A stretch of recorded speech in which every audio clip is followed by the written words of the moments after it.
think we forget that God gives us an intuition as women. We know when we're out of balance. I know when we start getting really out of balance in the home. Those are all the signs. Pull back, Jen. I like to pull back over my birthday because I'm vain like that. Right. I'm getting ready to turn 50 and I'm like, Mom's taking off 10 days. Watch me work. Here I go.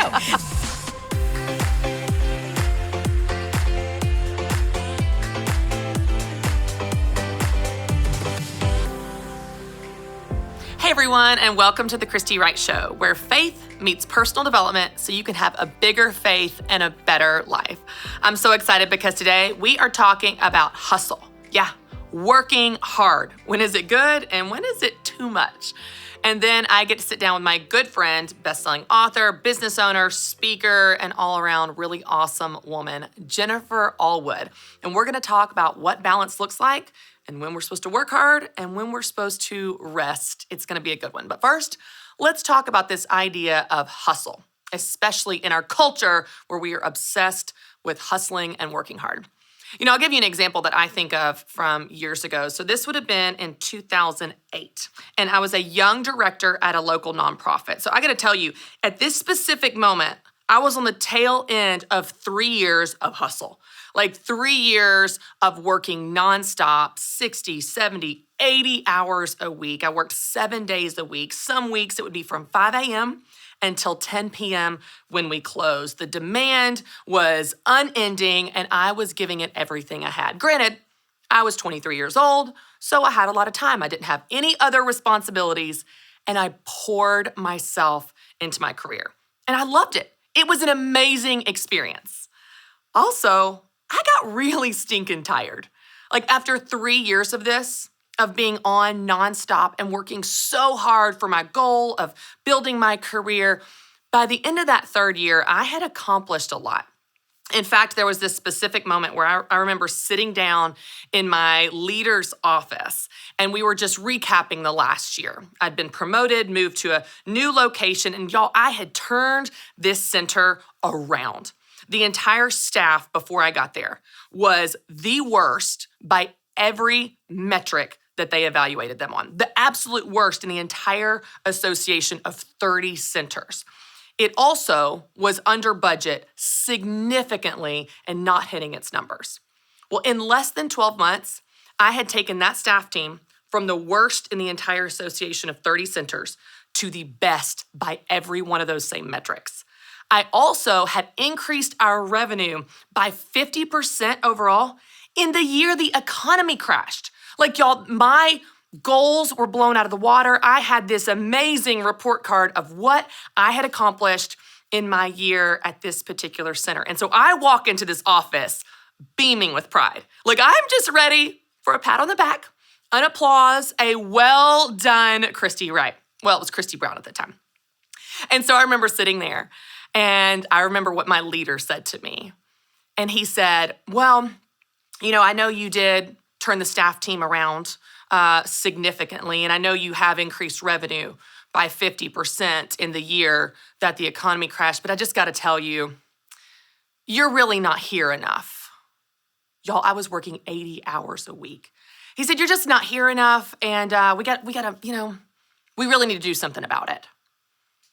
And in that moment, I sat on the other side of the desk of this person that realistically was in a role I was working toward.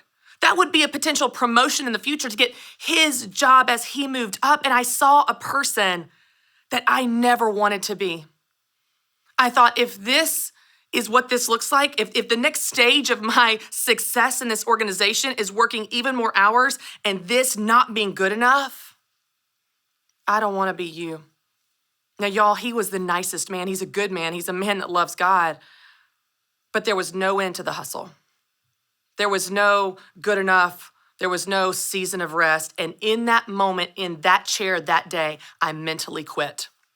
Started searching for jobs. The job search that led me to where I am today. Thank the Lord for that. But it brings up this question of how much hustle is enough? How much is enough? Do you need to hustle and work hard for your goals? Of course you do. Nothing comes easy. There's no shortcut to anywhere worth going. You've got to hustle, put in the work, put in the hours. You've got to bust it to get to where you want to be and do what you want to do. Y'all know I'm so supportive of that. But how much is enough? When can you take your foot off the gas? When can you breathe? When can you rest, take a vacation, or just take a nap? How much hustle is enough?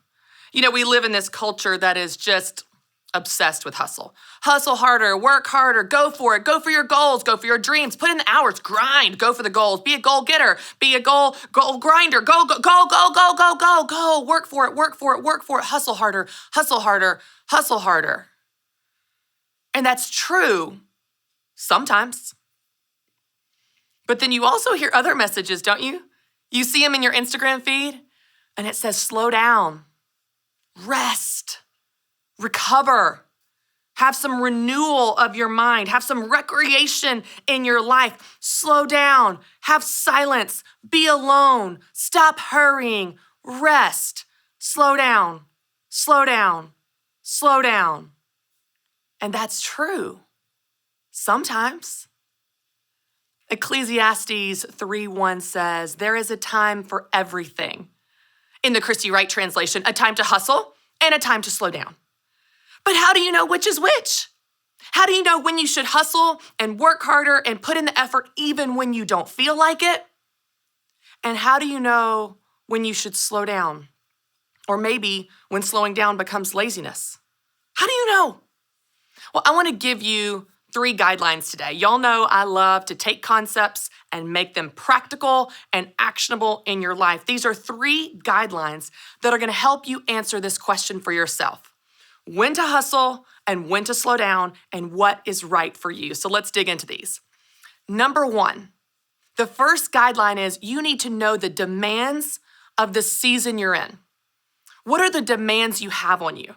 As in the realistic, practical limitations that you are facing day in and day out. You have them. You live them out every day, even if you haven't thought about it. But these demands in the season that you're in will determine if you need to hustle in this season a little more than you want to, or if you need to slow down, maybe even more than you want to. I'll give you an example of 2 extremes. Right now, as everyone is very well aware, because I talk about it all the time, I'm in a season of little kids. Little kids are very physical, as in the demands I have on me to parent them are physical demands. Physically giving 3 kids a bath every single night, physically clicking them in their car seat every single day, physically getting their milk, cleaning up their plates, pulling on pull-ups or diapers. It's so physical. And it's exhausting, y'all. If you have little kids or you remember when your kids were little, it is physically exhausting, which means that is a practical demand in this season of life that I have on me. I don't have the option to come home from work at 5:30 and crash on the couch and say, Mary Grace, get your own dinner. Carter, give yourself a bath. Everybody put yourself to bed. That is hilarious. That would never happen. Complete pandemonium would erupt in my house. And I wouldn't rest, and they wouldn't get dinner or clean or to bed. That's a very practical demand I have in this season. I have to hustle. I have to come downstairs after putting the kids to bed, after dinner and bath and book and teeth, and come downstairs and clean up the kitchen and make lunches for the next day when I don't feel like it.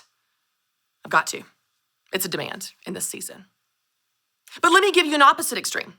Last fall, I had surgery that was very invasive and required 6 weeks of recovery, 6 weeks of doing almost nothing, which meant I had to be still. I had to rest. I could not even get my own food. I could not do anything. And in this season, while the first couple days may have been nice, like, oh, I just get to sit back, by the second week, I was bored out of my mind, antsy, and restless. Didn't change the fact that I had 6 weeks of recovery. So weeks 3, weeks 4, week 5, I still had to rest. That was a very practical demand, a limitation I faced in that season of surgery recovery that required me to rest more. So what demands do you have on you in this season? The demands that you're facing, the real limitations you're facing, will determine how much you have to hustle and how much you have to or get to slow down. But let me give you your second guideline. Your second guideline to know when to hustle and when to slow down is to know the priorities of your season. This is a little different. Priorities are simply what's important to you. What do you want to focus on in this season? What matters to you? I'll give you another example of extremes. In the summer, my priority is going to the lake, going to the pool, going to the park, going to the playground, being outside. I love recreation. I love playing. I love the outdoors. I work a lot less in the summer than I do any other time of the year. I leave early. I take the weekends with my family. I'm not working on email at night or on the weekends. Sometimes I'll take Fridays off and just go play with my kids. That's a season where my priority is play, recreation, rest, and renewal. And that's what's going to happen this summer. But then you transition to fall. Well, in September, my next book is coming out called Take Back Your Time, ironically about this very subject of life balance. And you know what I'm going to be doing this fall? I'm going to be hustling. I'm going to be all over the country, going on media hits, talking about the book, speaking. I'm going to be on stages. I'm going to be working my behind off. Because my priority this fall is this book and promoting this book and getting it into as many hands as possible to help as many people as possible. See, when you know the priorities of the season you're in, you'll know, are the priorities hustle priorities?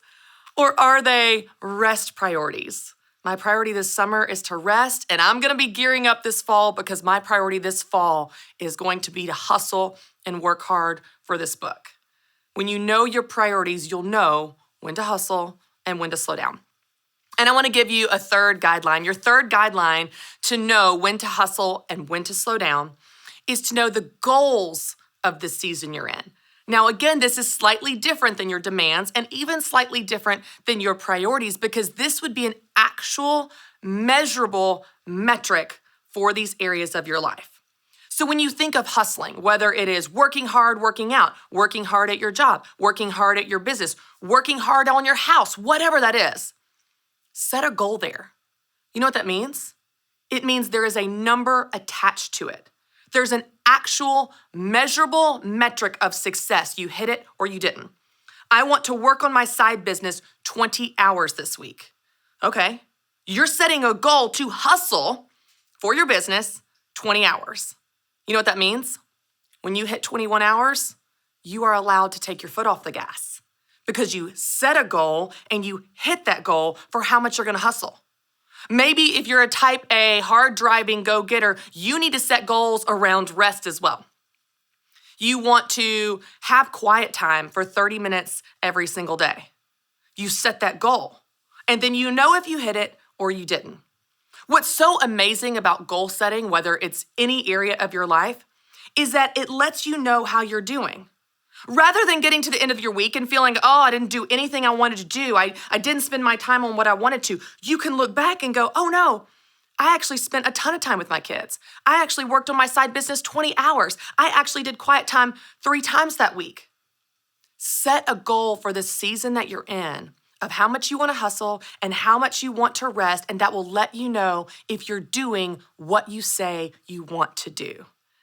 Guys, when you do this, when you know the demands of the season that you're in, the demands that you have, and you know the priorities that you set, and you know the goals that you want, you will know when to hustle and when to slow down. Then you can do the right things at the right time, and like we always talk about, then you will feel balanced. We were drawn to Christian Healthcare Ministries because we both had young families and we wanted to have more children. And we had also just started a real estate company and needed to find healthcare coverage that would meet our needs. We were attracted to CHM because of its low monthly costs and the ability to negotiate medical costs down. Established in 1981 and accredited by the Better Business Bureau, CHM is here to meet the needs of your growing family or small business. Check us out at chministries.org. We absolutely believe in it. All right, y'all, I'm so excited because I get to sit down, virtually at least, with one of my very good friends, Jennifer Allwood. Jennifer is a business owner, business coach. She has a best-selling book, Fear is Not the Boss of You, and she's just a really awesome person. Jennifer, thanks for being here. Thanks so much for having me. I would not miss it. I'm super excited. This is not your first time on the show. You and I are great friends. You've spoken at Business Boutique. We have just been kindred spirits for years. Yes. And so I'm so excited to get to have you back on because we were talking about something that I always look to you for, and that is wisdom about when to hustle and when to slow down. And gosh, sometimes it's hard to know the difference. But before we dive into that, for anyone that may be watching or listening that doesn't know who you are, tell us a little bit about your business, about your book, Fear is Not the Boss of You, and all the things you love to work on. Yes, thank you. I'm honored that you would think of me on that topic. So, yes, I live in Kansas City, Missouri. We have 4 children. You and I are similar. We got 2 boys, then a girl, and then we were sending one off to college, and we ended up adopting a little girl 2 years ago. So now we're back to homework folders, Christy, fun times. I've been an entrepreneur since the year 2000. I started a decorative painting company in Kansas City. It was fabulous. We got to do extreme home makeover with like ABC and Ty Pennington 3 times. It was a lovely business until about 4 or 5 years ago when I realized I capped my income at a certain amount locally and kind of couldn't get past that and had some weird feelings about, is it okay to actually want more than that? I actually think it is, because if I make more, I can give more. If I make more, I can impact more. But I couldn't figure out how to make more with a painting company other than shifting to the online space to really utilizing and leveraging social media for my business. So I switched my business over to teaching people how to paint online. And then people started asking me, Jennifer, how many social media followers do you actually have right now? And how did you get those? And so I began to start teaching people about 5 years ago how to get more Facebook followers, Instagram, Pinterest, and then how to be able to sell to those people. Because I don't know if you know this or not, but you can have a lot of followers and still not be making a lot of money. So I started business coaching about 5 years ago, and here we are now. Wrote a book called Fear is Not the Boss of You at the beginning of the pandemic. Well, I wrote it the year before the pandemic. I didn't know it was going to come out right as the pandemic started. And so the timing of that, was not my preference, but I mean, what a better time for a book on fear than then. So yeah, Fear is Not the Boss of You is my book. I have about 2,500 clients that I coach every month in the online space about social media and get to do fun things like be on your podcast. I love hearing your story because it's funny. I think you and I became friends. It must have been right around the beginning of when you started shifting to teaching, painting, teaching business, because that's kind of all I've really known you as, even though I knew you did the painting business before. But even just a recap there of what you do, you used to do painting, then you taught painting, then you taught business, and then you became an author. And I just love seeing that evolution because a lot of times, and you know this, with working with business owners like we both do, people will come to you and say, what am I supposed to do, or what's my next thing? And this is an evolution of you stepping into your gifts, stepping into opportunities of doors that God has opened for you. And it doesn't look today, I would imagine, like you thought it was going to look 6 or 10 years ago. And so I just love your faithfulness to be open to something new in that evolution in your own business as you show up for the people that God has for you to serve. Thank you. And I always tell the women that I'm coaching, it's often a good thing that we don't know what God's got coming down the road for us, because had I known, 21 years ago when I started that painting company, or even 4 or 5 years ago, that I would be sitting here doing things like this today, I probably would have been like in the fetal position in the corner, like not me, not ready, not it.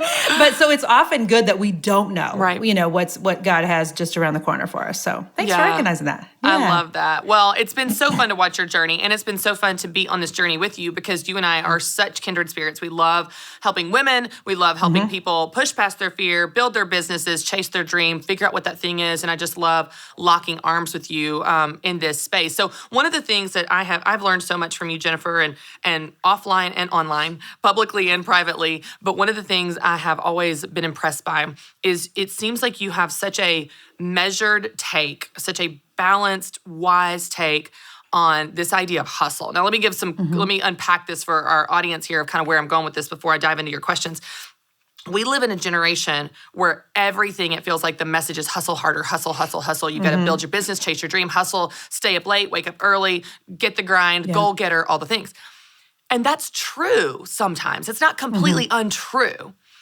But that message is so strong that we're not sure, okay, well, when can I take a break? When can I take a breath? When can I slow down? I can't maintain that. So I want to start with a post that you post almost every December when the whole rest of the world is going, hustle, hustle, hustle, go faster, go harder, end the year strong, start the year right. You have a different message. And it always stands out to me, Jennifer, because it so resonates with what I'm feeling and craving in my own spirit. And you have a message of rest. You say something to the effect of, I'm not going to start the new year screeching in on two wheels. I want to rest and coast in from this place of rejuvenation and rest. And I know I'm not saying it right, but let's start there. Sure. Why do you feel like you want to spread that message, especially when the rest of the world has a different message at that specific time of year? Thank you, first of all, that you notice me doing that every year. I'm honored that you even notice that. So one of the things that I feel really strongly about is that the way that you end one season is always the way that you're going to start another season. And so I know that the message is usually like push, push, push to the end of the year. But I don't want to start the new year in January like pushing. In fact, I don't like pushing it all. I think there's seasons, Christy, that we need to push, but I don't love the fact that people want you to push into the end of the year when it's the holidays. And I really want to focus on my family.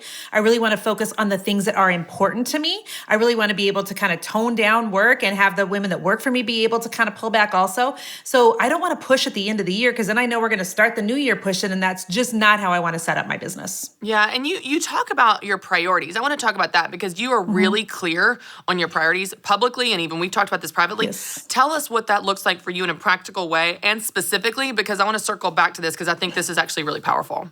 Yeah, so I can simplify kind of what God has convicted me personally about in just one sentence. I don't want to win at work and lose at home. That's the bottom line for me. And that can look in a lot of different ways, but I have, a very successful online business, but I never want to be so successful there that I'm losing things at home, losing sight of what's happening with my children. My husband's not feeling well taken care of. Things are out of order. Everything's chaotic in the home. I don't want it to be that. And so I have to consciously pay really close attention to that because the truth is I love to work. Yeah. And same. so I try to, make sure that I'm being really careful about overworking. And I can tell you, you'll know if you're overworking, Christy. Here's my tip. Ask the people you live with. They will be the ones that tell you if you're out of order and things are out of balance. Because sometimes I think I'm doing a terrible job and the kids are like, no, Mom, we're fine. Yeah. But other times they're like, well, I kind of wish. And then I'm like, dang it. Yeah. And so making sure that, I say that my family comes before my job. I've got to make sure that I'm actually putting then my family before my job. Do I think that there are seasons when we have to focus on mom's work? Because, the mortgage is due and we have to eat, of course, and we're launching a program or a book or what have you. But those sprints of hustle should be short seasons because they're not sustainable for the long term. Yeah. They're just not. This is how women burn out. And I've even, Christy, been doing a lot of thinking lately about why women do hustle sometimes the way that we do. And sometimes I wonder if we can almost use that. It's almost sometimes like a trauma response. A lot of women, I think, will hustle and overwork because they're avoiding feeling things. And so sometimes I think, too, if things feel out of control at home, that a lot of times as women will be like, okay, well, what can I control? Work. Yes, I can control that's right. work. Yeah, and then we'll go all in on work, and neglect some of the things that we know are actually our priority, but it feels almost easier sometimes to win at work than it does at home, especially if you have 3 teenagers. Can I just throw that in there? 100%. Or 3 little kids. 100%. Oh, yes. Because I can my control goodness. my work way more than I can control my children. Can we just say that? That is a 100%. fact.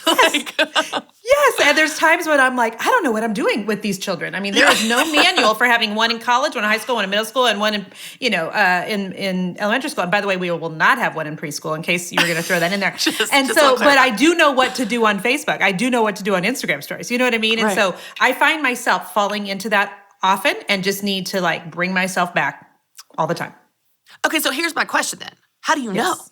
How do you know this is a season of hustle? This is what's right now. I don't need to feel guilty for focusing on the book, the launch, the project, the business.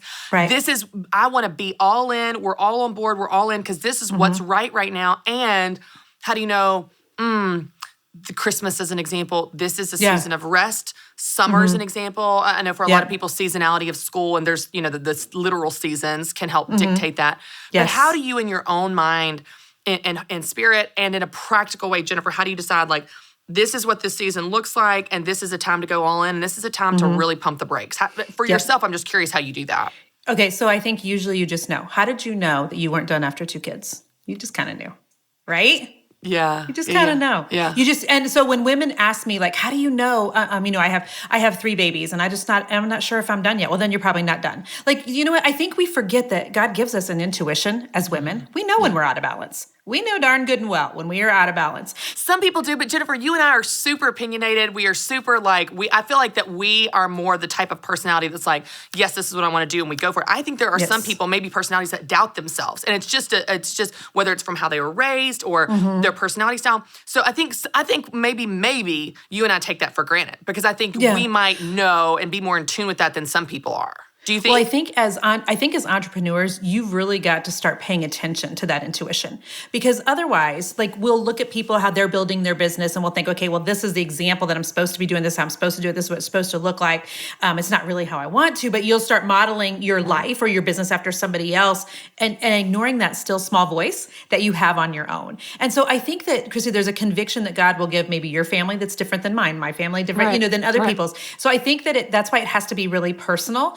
There are other women that maybe would be able to put in a lot more hours every week than what I can or that I want to. But my personal conviction, I know when we start getting really out of balance in the home and the house starts feeling really chaotic and the kids start falling off the rails and mom's crabby. I mean, those are all the signs. Pull back, Jen.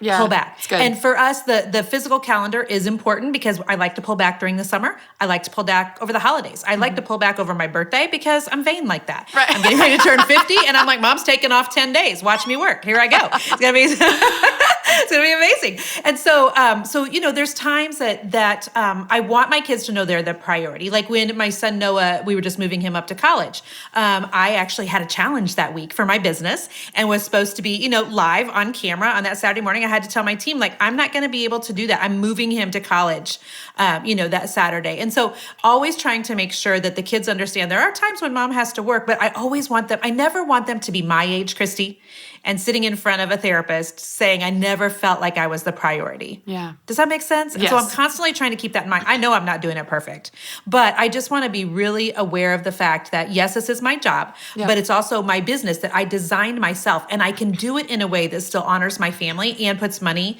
in the bank account. It is possible to do both. There are times, like I've told you, when we're launching the book, when we're launching a course, when we're doing a challenge, where I will have to work more than normal, but my team also knows that I want to work while my kids are at school. Yeah. So as little on the weekends ever as possible. It's very rare you'll ever see me do something on a Saturday or Sunday.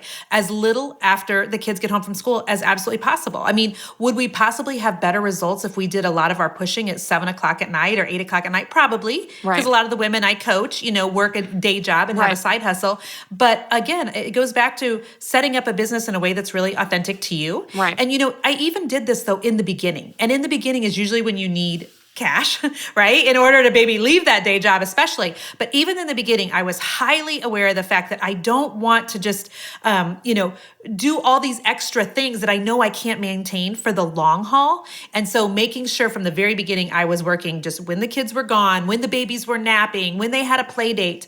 I have always been just really aware of that. And sometimes I think we think we're maybe doing a bad job, but then the fact that you're even aware of it probably means you're doing a better job than what you think. You know what I mean? It's like when moms are like, I'm not sure if I'm doing a good job as a mother. I'm like, the fact that you're even worried about the fact that you're doing a good job as a mother probably means you're doing a good job as a mother. Right. So it's that thing. Yes. The fact that you're asking the question, I love how you talk about the seasonality because my seasonality of my work and family mirrors so much of what you're talking about. It a lot of times is the school calendar. It's the summer. I'm taking my foot off the gas. I'm hanging out with my kids. I'm leaving early to go get them from school and go get ice cream. And that's what it looks like in the summer and winter. And then the fall and spring are heavy event seasons for me. I'm traveling. I'm on the road. But even in a more specific time frame, a lot of times in a month or in a week or in a day, I'll say to myself, what is right now? When I'm feeling pulled in lots of directions, what is right now? What is right now? And sometimes the right thing is my child. Sometimes the right thing is my husband. Sometimes the right thing is my work or whatever. But when you just say, what is right now? It helps you kind of discern, is this a time to hustle, to work, to focus on this area or that? Because I think we do feel pulled in so many different directions. But you said something a second ago that I think is really powerful. And I think for women to align how they spend their time with what they care about the most is where that balance, that feeling of balance comes from. One of the examples you used, taking off during the holidays and your team takes off. I don't, for almost ever, post on social media on Saturdays. And that's a simple thing, but it's intentional to say to my audience, I don't want you looking at your phone on Saturday. If I'm going to teach you to be with your family on Saturday, then I'm not going to be in your newsfeed on Saturday. And so it's a very simple, intentional thing that most people probably don't notice, but it feels like for me alignment of my values to what my work is, of my values to how I spend my time, of my values of how I'm teaching others to spend their time. I want to circle back to something else you said though. Yeah. And this is one of the things that I love about you, Jennifer, because you're so outspoken on it. And this is not even the topic of today, but I don't even care because I love talking to you about this. Let's go. All in. Listen, I go on vacation with my husband every year, every spring, just he and I, for about 4 or 5 days. We just go to Fort Lauderdale, Panhandle, whatever. We've gone to Hawaii. We've taken some big trips, small trips, expensive, inexpensive. Every year, if I post a vacation photo or say like, hey, I'm out, me and Matt are going on vacation, I always get messages. How do you do that? How do you leave your kids? What do you mean? How can you leave your kids? And I'm like, you just go. You book a flight and you go. And the reason I bring this example up is I'm amazed at how many women feel guilty for spending time with their husband, investing in their marriage, prioritizing it in any way. It's like, I feel like I see a trend, and I want to wind you up and let you go here on this one, where it's like the kids become everything and the husband moves to the back burner and then they wonder why they don't have a good marriage. Go. Help. Yeah. Well, I mean, the very, common. very best thing that you can do for your children is take care of the marriage to your husband. That is the best thing that you can do for them. And I don't want my kids growing up with them being them seeing themselves as the center of what Jason and I, are doing here. Because then they grow up and they're just, God bless them, but they're arrogant. They think the world revolves around them, and that's not the way things work. The truth is, they joined our life. You came later. our marriage. I mean, I love being a mother. I love being a mother. But they're going to be grown and gone. One of them, has already left for college. We got one that's going to be a senior. And then it's just going to be me and their daddy still. And so the best thing I can do for my kids is model taking care of our marriage. And so we do the same thing. We leave at least once a year. It's not hard for me, Christy. It's never been hard for me. Same. I'm like, bye. Almost every year we end up calling and changing our flights to add-on days. We're like, see ya. Ooh, now I need to do that. And so, because it's hard to navigate and orchestrate childcare and who's doing this and who's doing that. And Jason and I are getting ready. We're going to St. Thomas in the next couple months for my birthday. And so we're going to be gone for 7 days with a bunch of friends, and the kids are not coming. And I feel guilty zero about it because we will come back better parents. That's right. We will come back more solid. We will come back, happier, just human beings, just having had that time to just focus on one another. And I want our kids to see that. I don't want our kids to think that they get to be the priority over our marriage, because I think it's out of order. That's right. And when we get things out of order, then everything starts to get sloppy, everything starts to get confusing, and everybody pays for it. Yeah. That's the bottom line. It goes back to what you said about order, and our God is a God of order. And I just love that reminder because it gives you this incredible foundation that the kids feel safe within. Very safe. Because you have that. When Matt and I go on date nights, we've been doing this. We don't do it every week, but whenever we go regularly. Whenever we go, still, my kids are like, now you're doing what? We're going on a date. Just you and Dad? Yes. But why can't we go? It's like they can't fathom that the world does not revolve around them, and they see us go on vacation. They see us go on dates, but that repetition and reminder that we have something apart from them that was before them, that is the foundation of the safety that they live within 100%. in the context of our specific family. And I think that visual and that reminder is so important, just like you're saying. It really is. And Jason and I, my husband and I, we both come from broken homes, both come from divorced families. And so I think it's even more important for us just trying to be trying to stay married. You know what I mean? Yes. And, we're at 24 years at this point. And the thing is, I think our kids even secretly like it now when we leave. You know what I mean? Because they get to have fun with grandma or with aunts and uncles or whatever. But that safety thing is really more important to your kids, Chrissy, than what you think. I have very few memories of feeling safe watching my parents when they were married. And I just want to give my kids something different. And I know it makes them feel safe and secure when they know that Dad and I are solid. Now, that doesn't mean that we're not arguing about how fast he drives, Christy, because we are. Do you know what I mean? You took the wrong route. There is definitely a faster route.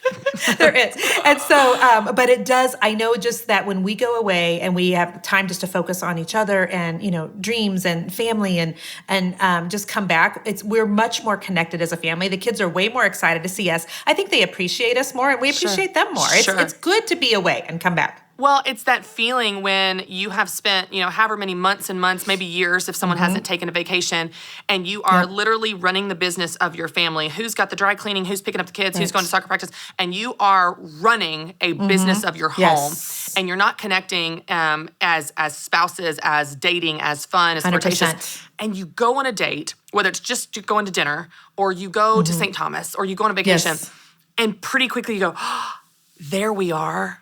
Yes. There we are. Oh, we're still us. Remember us that dated and laughed and flirted and played, and remember when we got caught in the rain?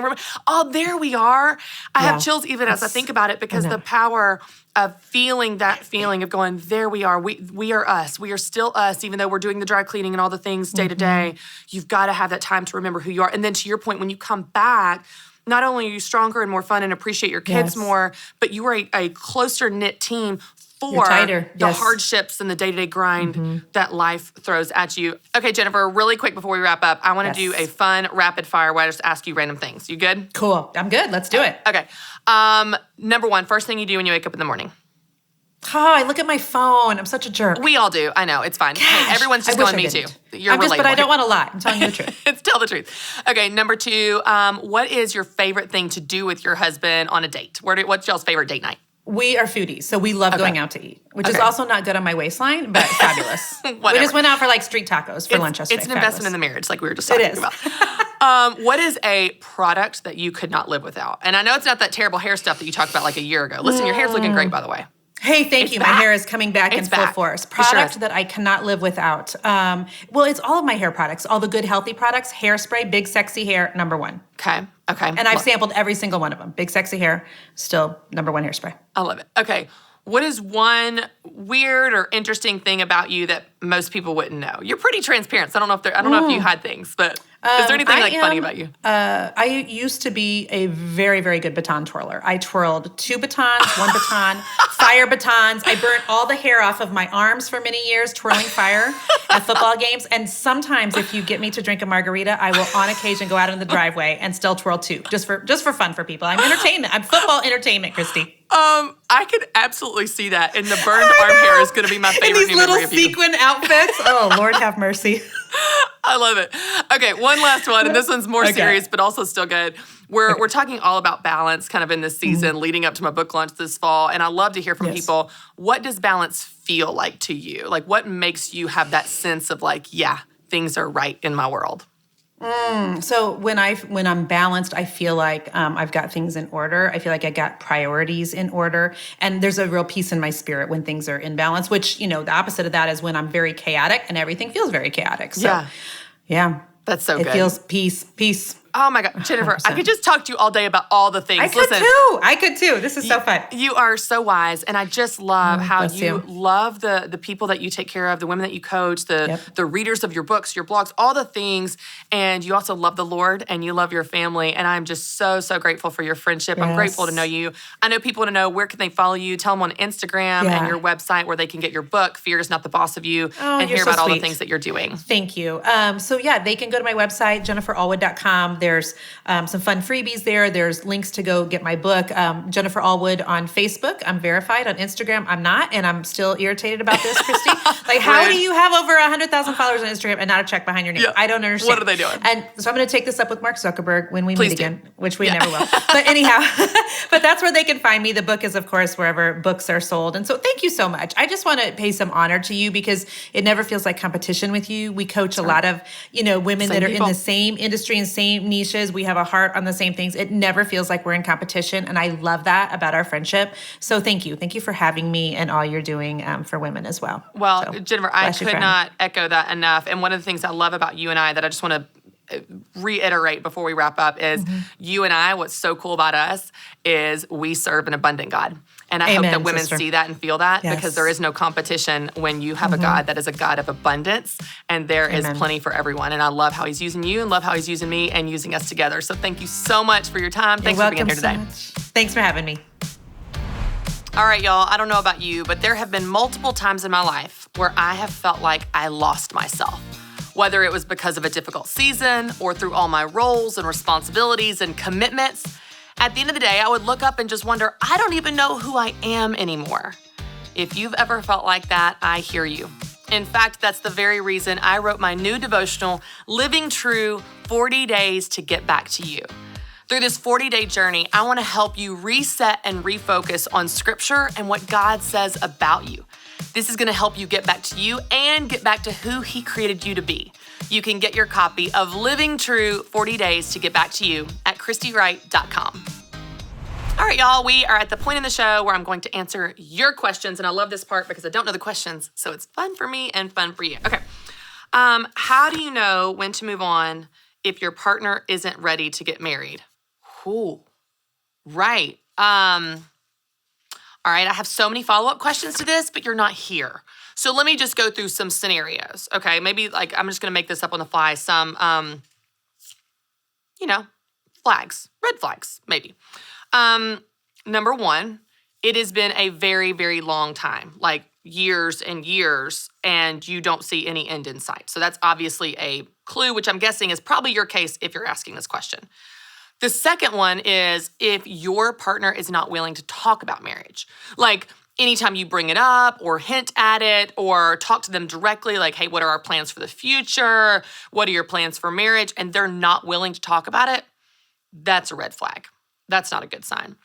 Another scenario where they are making plans that don't involve you.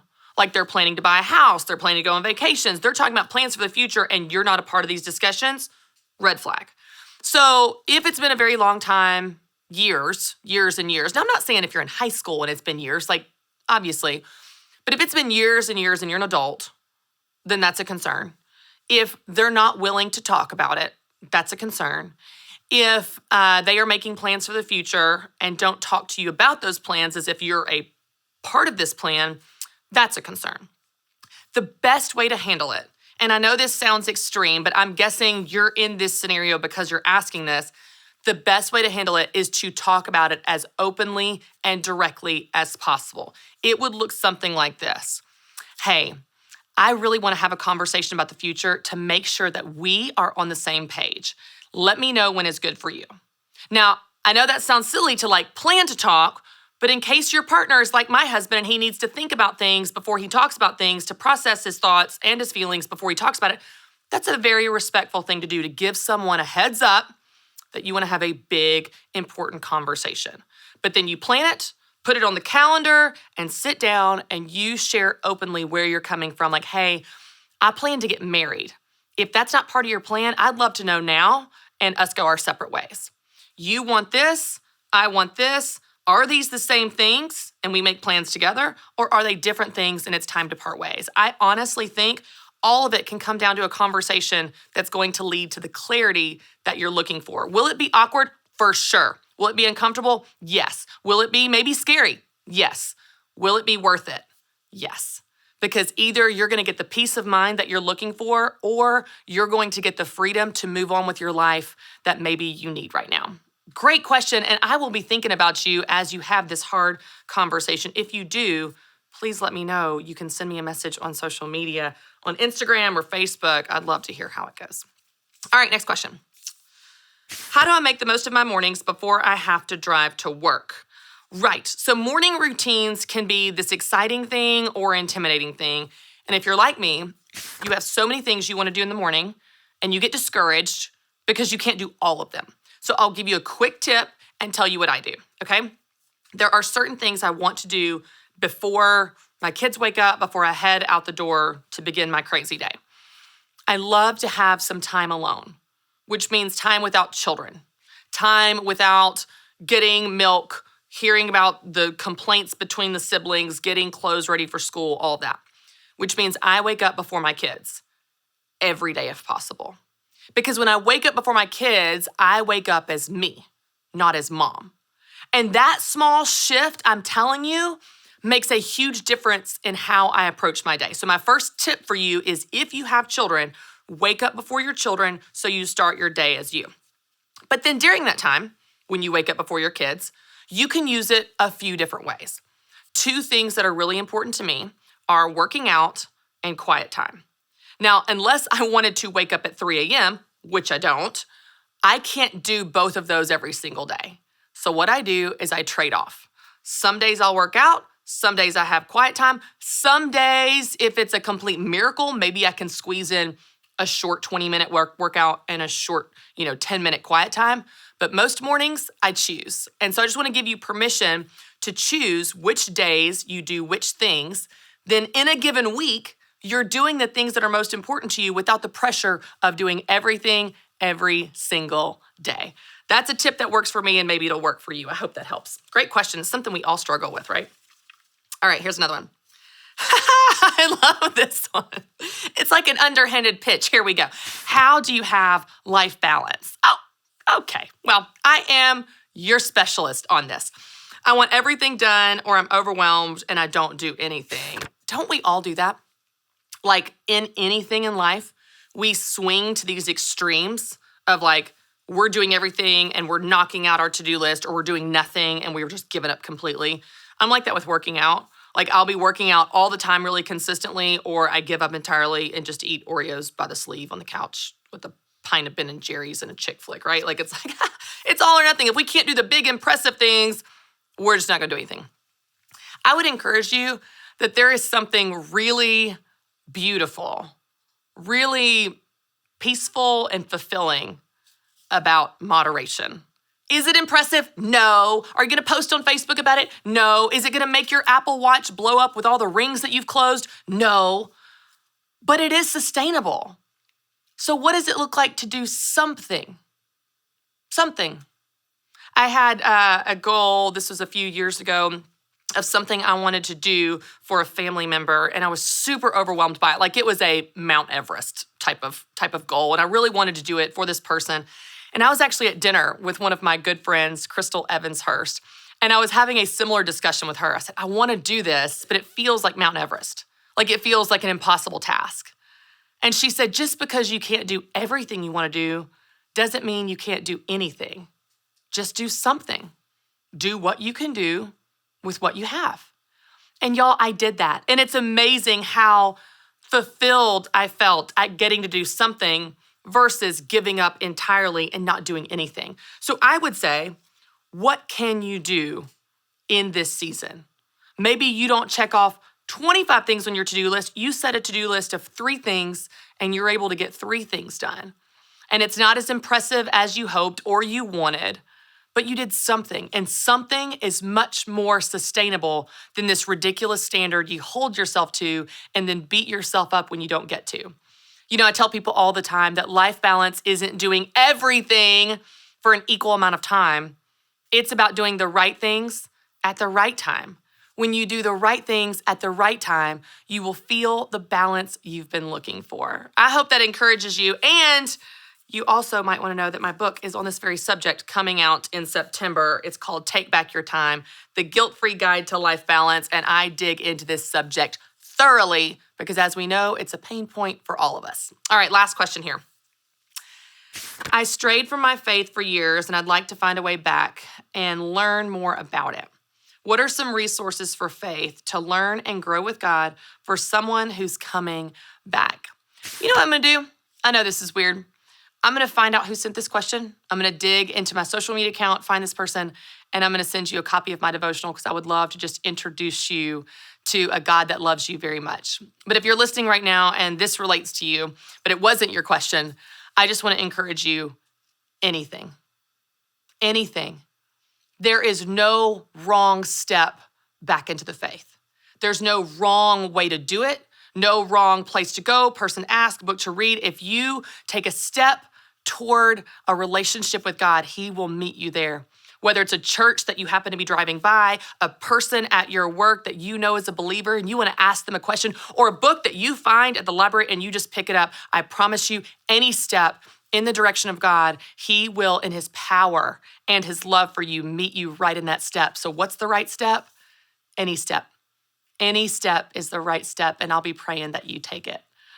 Thank you guys so much for sending in this question. This is so fun. I love hearing from you. I love answering your questions to the best that I possibly can and giving you advice of what works for me and what I've seen work for other women in all walks of life. So thank you guys so much for joining me.